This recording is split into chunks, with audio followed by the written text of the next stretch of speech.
اخبار کوتاه، دقیق و مهم روز شنبه. کتابخانه عامه ولسوالی چک ولایت میدان وردک که در جنگ‌های گذشته تخریب شده بود افتتاح گردید. وزارت صحت عامه میگوید سنگ تهداب یک باب شفاخانه تلیسیمیا یعنی سرطان خون در ولایت هرات به ارزش 37 میلیون افغانی گذاشته شد. در جریان سفر عالی قدر امیرالمومنین حفظه الله به قل اردوی 215 اعظم از قطعات و جزوتام‌های آن قل اردو دیدن نمود. در ولسوالی‌های نوزاد و باغران ولایت هلمند شرکت مخابراتی افغان بیسیم ارائه خدمات خویش را آغاز کرد و با استقبال گرم مردم قرار گرفت. به اساس فرمان عالی قدر امیرالمومنین حفظه الله روند بررسی دوسیه‌های زندانیان ولایت ننگرهار آغاز گردید.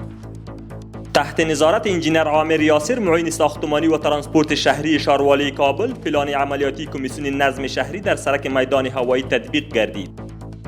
با تلاش مسئولین ناحیه هفتم 1600 کیلو مواد غذایی و صحی بی‌کیفیت که تاریخ مصرف آن تمام شده بود جمع‌آوری و جهت از بین بردن به مکان مشخص شده انتقال داده شد.